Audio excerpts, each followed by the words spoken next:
Good morning everyone, সবাই কেমন আছো? আশা করি ভালো আছো। আমিও ভালো আছি। পুতুল দেব ব্লগে নতুন একটা ভিডিওতে তোমাদের অনেক অনেক স্বাগত। তো বোনের বাড়িতে আজকে হচ্ছে সেকেন্ড ডে।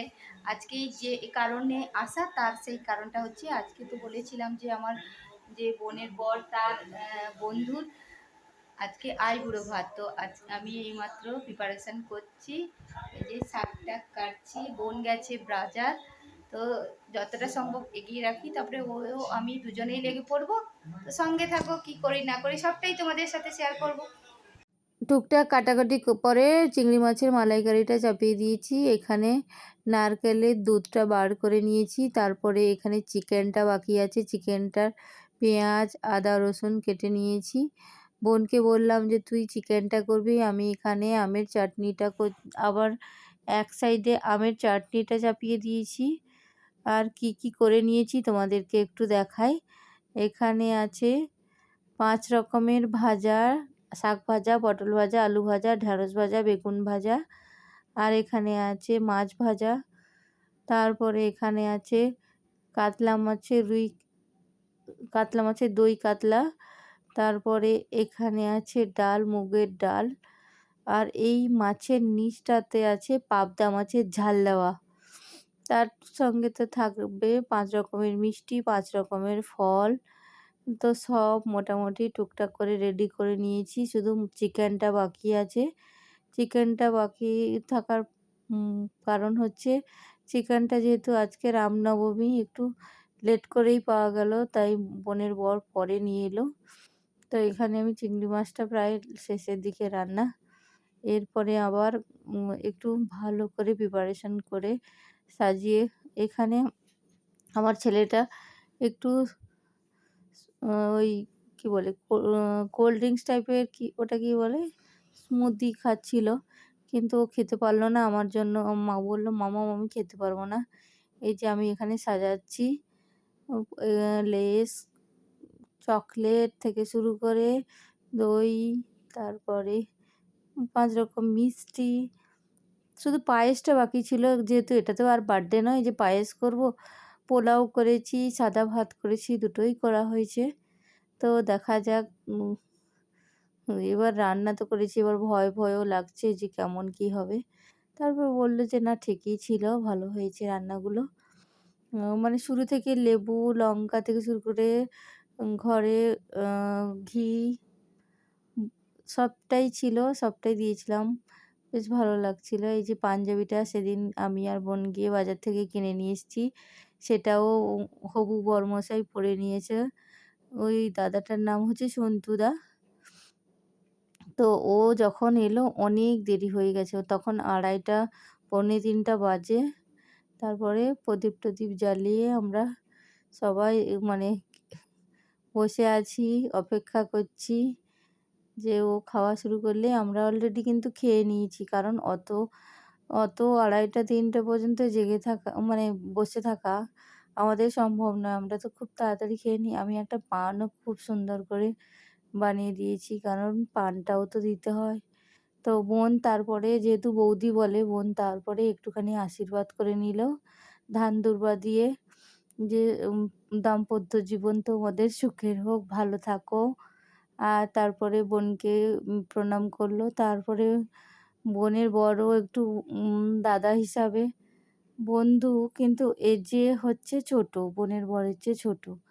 মানে ওই বন্ধুত্ব সম্পর্ক, যখন আশীর্বাদ করলো ওই হিসাবে ওকেও একটু প্রণাম করে নিল। তারপর যেহেতু বোনের ঘরে বড় বলতে আর কেউ তেমন ছিল না, মেসোমশাই খেয়ে ঘুমিয়ে গেছেন, আর ওনাকে ডাকা হলো না। মানে বোনের যে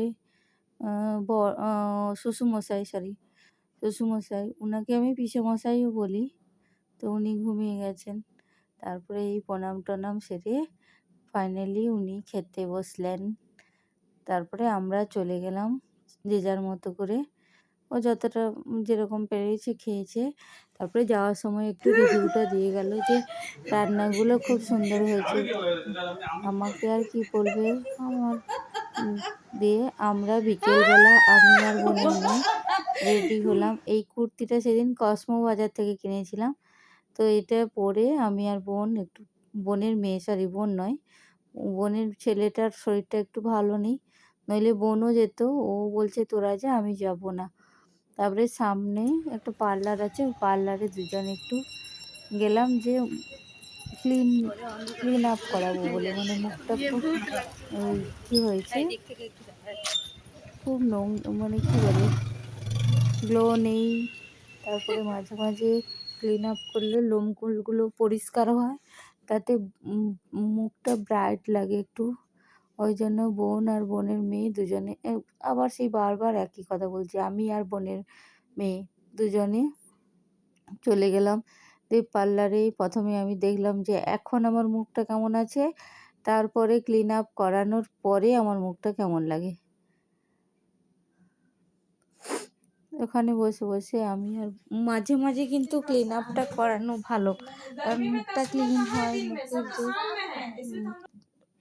যেগুলো মরা কোষগুলো থাকে সেগুলো তুলে দেওয়া হয়। তারপরে বোনের মেয়ের মুখে একটা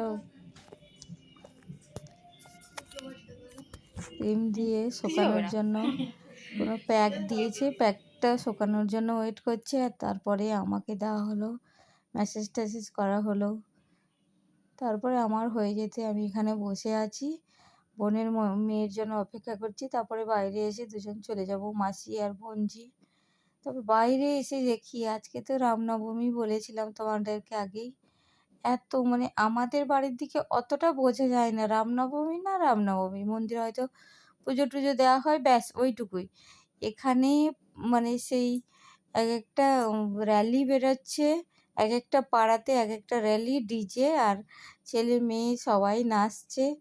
আর আরেক জায়গায় আমার বোনের বাড়ি একদম কাছাকাছি, ওখানে আবার মন্দিরে পুজো হচ্ছে, সন্ধ্যাবেলা প্রসাদ দেওয়া হচ্ছে, খিচুড়ি প্রসাদ।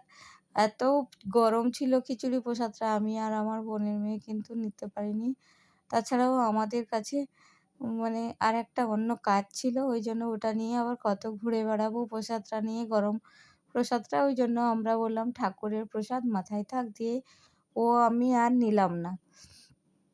তারপরে দুজনে হেঁটে হেঁটে বাড়ি, ওখানে টুকটাক যে দরকারটা ছিল, কাজটা ছিল, ওইগুলো মিটে যাওয়ার পরে আমি আর বোনের মেয়ে টুকটুক করে বাড়ি চলে এলাম। আসার পথে একটা কসমেটিক্সের দোকান ছিল, ওখানেও একটা টুকটুক করে কটা জিনিস কিনে নিলাম। বোনের মেয়ে যেরকম এটা নিয়েছে, ওই যে হলুদ রঙের, ওটা কি ডালিয়া বা চন্দ্রমল্লিকা যা বলতে পারো, ওই ফুলটা নিয়েছে, যেটা গায়ে হলুদে ও পরবে হলুদ শাড়ির সাথে। আর বোনের মেয়ে চিয়া সিড নিয়েছে। আর আমি একটা ছেলের জন্য বন্দুক নিলাম, ছেলে আগেই বলে দিয়েছিল তুমি আমার জন্য এই বন্দুকটা নিয়ে আসবে। তারপরে আবার দুজনে বাড়ির পথে, ওখানে আবার দেখো কি সুন্দর রাম আর সীতা সেজেছে। আমরা মানে যাওয়ার উপায় নেই, আমরা সাইড করে গলে গলে কোনো রকম বেরিয়ে গেলাম। মানে এই র্যালিটা হচ্ছে, দাঁড়িয়ে যাচ্ছে, নাচছে, এবার বাড়ি যেতে হবে। বোন ফোন করছে তোরা কোথায় গেলি। তো তারপরে আমরা গলে টলে বেরিয়ে এসে এখানে না আমি কি সুন্দর রাম সীতা সেজেছি, ওই দেখো ওখানে কিন্তু অনেকে অনেক কিছু সেজেছে। দেখো এই ছিল আমার আজকের ভিডিও, তোমাদের কেমন লাগলো কমেন্টে জানিও। টাটা।